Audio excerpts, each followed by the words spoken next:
Hey miners, Mining King here. Today we're going to be checking out the Octominer X8 Ultra. So let's get right into it.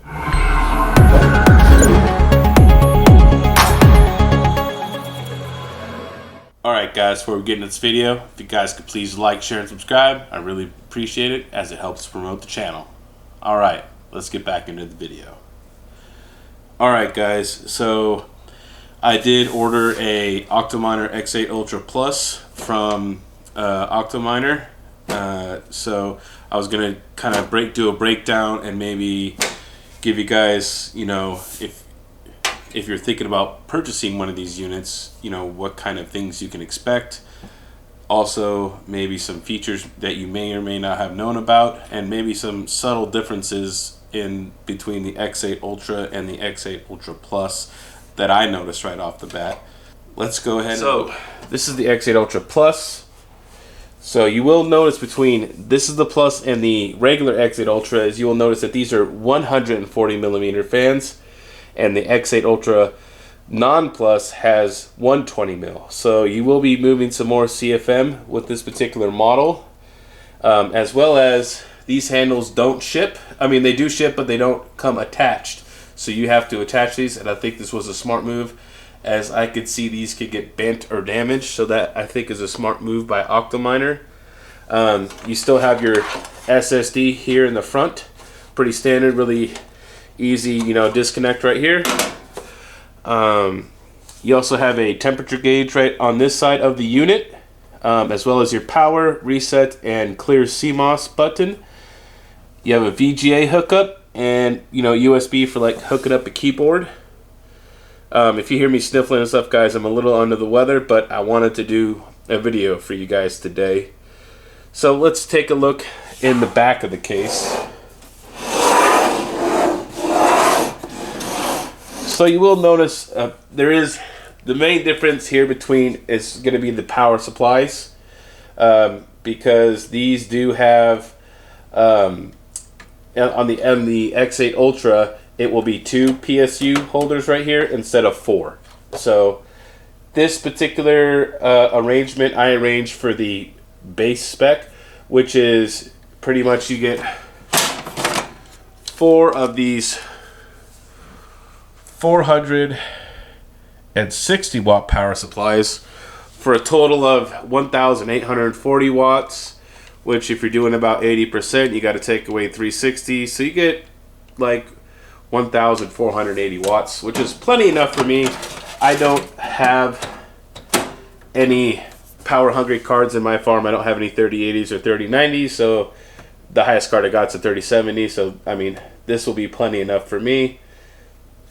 So you get 4 hot swappable power supplies here. These have all been tested and refurbed by Octominer. Something really nice about Octominer is let's say you have your couple of your PSUs fail, you just pop them out and they'll send you new ones, and then look, you just pop it right in and then you're right back to going, right back to mining. You do have a back IO here for your motherboard, and this is a on and off switch, and then you have 4 USBs, an HDMI, and your Ethernet port. So I guess the next thing we need to do for you guys is we actually need to crack this thing open and you guys can see the inside of it. Alright guys, I'm going to try to get the angle here so you can see the front kind of inside of the case here. But so the difference between the X8 Ultra and the X8 Ultra Plus as well is they include this 4-to-1 adapter. So, which is really nice. So it's a C19 to C14, and I'm waiting for a C19 cable because I only have one and I'm using it currently. Now, another thing to note is here with these PSU cables is these are actually all cut to length. So you will find that these will go from shortest for these cards and go longest for here. So it really makes cable managing extremely easy and fast. So that's another great feature. So you have these server grade 140 mil fans here, which move a lot of air. So Really excited to see the temperatures inside the Octominer.